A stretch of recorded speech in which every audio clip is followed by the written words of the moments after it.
Aloha, I hope all is going well with you, and I am impressed with your interactions in the course. I want to give you some feedback on your responses to our first discussion board question. I will not enter names into comments, but I'm sure you'll recognize yours. The question that was asked, do you believe it is possible for the military to train its people to behave ethically, or is it ethical behavior a matter of training well before a person arrives at the military's doorstep? Does David's behavior give us a clue as to the behavior of some of our officers, senior and enlisted? So first, kicking off with really the first response was, ethical behavior is not only a trait that can be trained at an early point in human development, but also a skill that can be developed later in life. Right and wrong, it's a matter of right and wrong.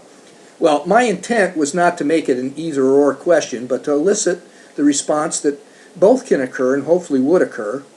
I think for the most part there was consensus on this position throughout the primary postings. Another comment was, the author lights wrong that more training needs to be done. The commanding officers knew their actions were out of line. This is talking about COs who are being relieved for various reasons. Another comment was, most won't make it a career, so it's inefficient to train everyone from scratch. Another comment, power corrupts. It seems to be a theme throughout. The issue of handling power in isolation is different than at the junior ranks. The senior officer enlisted have a more complex decision environment that they're operating in. They need peers and advisors to guide them. I think another great comment was the one made about the chief of the boat and the problems that chief displays. It's another example of, I think, good one regarding leaders' success inflating one's ability to manipulate or control outcomes. Another comment was that we do enough training as it is now in the code of conduct, and that there's a little tolerance for failure. And I'll comment as I go along here, because that's where there are a lot of secondary responses to that one. Another comment that goes along with that is the culture and the environment of not tolerating failure helps feed the immoral decisions. We're not setting people up for success, we're setting them up for failure. The mistakes that are made and recovering from them are key. And this was the example of weapons officers being relieved for ammunition inventory discrepancies. We need to give tools to our individuals to succeed. The comment that was also made was that, geez, maybe we should have called it the King David syndrome, vice Bathsheba. You know, some blame on the object of his desires instead of making it look like it was from the object of the desires. On the comment about Sassaman, was he a victim of the Bathsheba syndrome, it came out yes and no. A big comment was the troops didn't have the tools. And my comment would be, but didn't Sassaman have a view of how the war should be fought that didn't align with some of the leadership? Another comment along the lines, Navy mentors lead by example and actions than directing or instructing their subordinates. It's tough to focus on ethics when the mission must come first. We've got a culture of do more with less and do it fast. Ethics training is small compared to other mission drivers. People need to be encouraged to speak up. I want to note that this has been an issue in the Fleet Seminar program, the face-to-face seminars that I deliver. It's a major discussion item. Many feel reprisal from those who write their fitness reports. And so many, when asked the question, would they respond to something that they found unethical by their bosses, many of them said they would probably just sit back and unless it was a major problem. Another issue was surface warfare officers demand 0 defects. We're setting them up for failures. We're more worried about passing inspections than being battle ready. I think that's an interesting comment. And then that was dovetailed, I think that was a secondary response to the comment that one of our aviators in the class commented on how that person's command seemed to respect input from their juniors and listen to them. I thought that was very interesting, a contrast between the surface community and the aviation community. Another one, getting back to this issue, was personal responsibility to act rightly, and accountability keeps responsibility to act right in focus. We need to focus on virtues. We must have a process to reinforce them. It must be a continuous effort to treat subordinates correctly, not just as an end to a goal. Leaders must focus on the greater good. This person made the point that accountability keeps people operating within bounds. I ask you to save that issue of accountability as we get toward the end of the course and we get to what's called the ADIA framework: assess, decide, implement, and assure. Part of the assurance phase, when we get into the ADIA framework, is the issue of accountability of ourselves and the accountability of individuals for what they're responsible for. Additionally, we need ethical training, as we need the same way we need know how to kill, we need to know how to act ethically.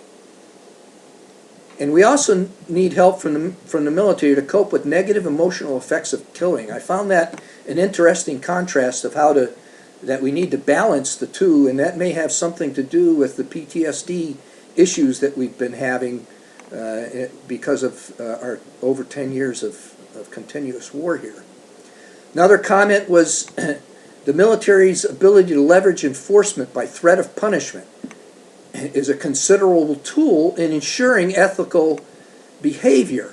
And I guess my response to that would be, well, it doesn't seem to work for many of our senior officers. And again, this past week, we find that we had not only a commanding officer, but a senior enlisted from a cruiser, that I think this is the third set of firings that have happened because of various reasons on ships. So things just don't seem to be working. Again, the argument here that the last relief for command was because the ship wasn't meeting up to its standards, but it got back to readiness and inspections the way it looked to me.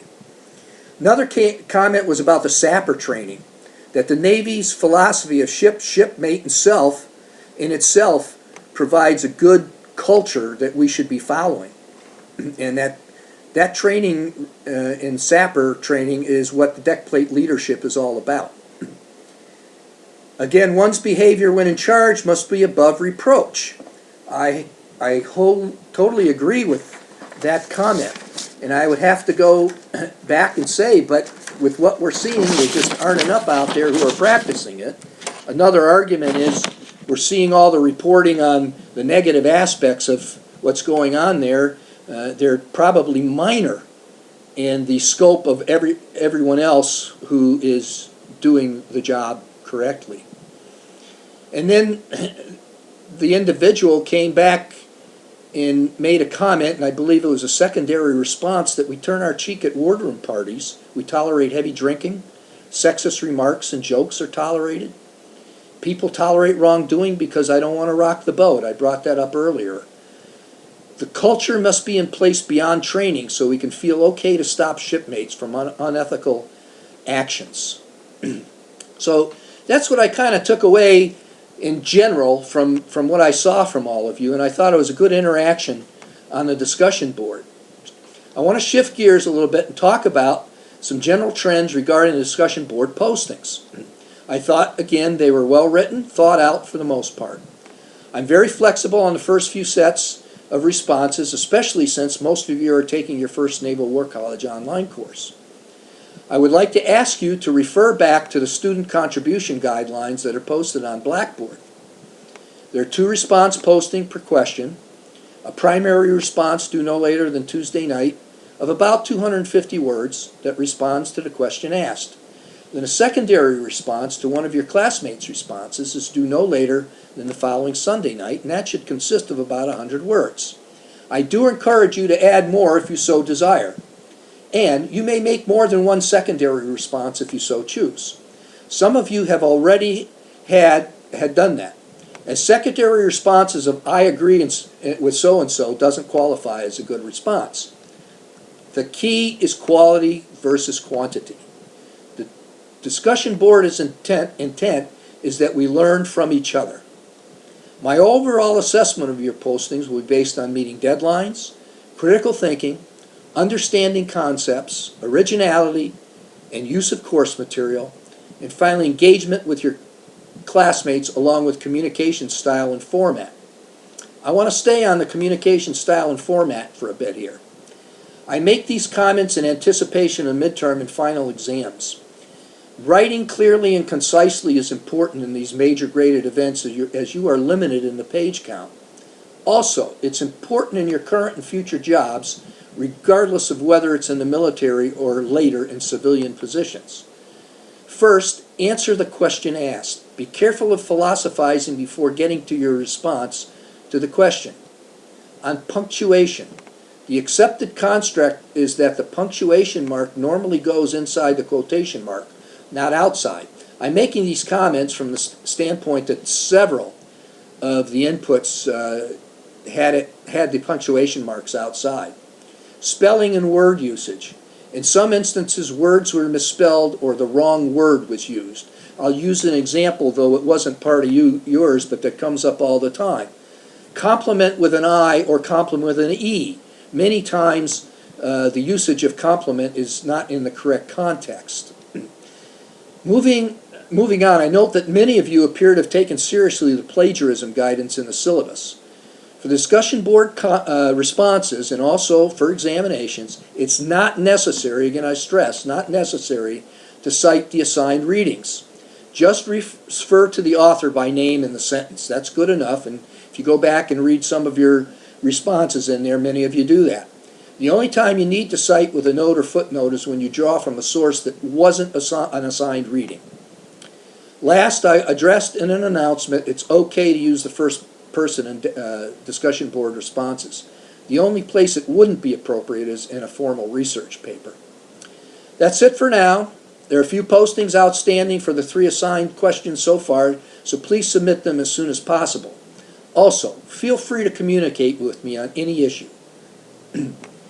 If you want to communicate by phone or Skype, just send me an email with some proposed days and times. I check my email frequently and will try to accommodate your needs. As we move forward into the strategy sessions, I think you'll start to see the linkage between the global concerns related sessions we've had and the events that are unfolding before our eyes, from parliamentary elections in Europe to the concerns over Russia's annexation of Crimea, the Chinese actions in East Asia, and finally, recent fighting in Iraq. Have a great week and keep charging.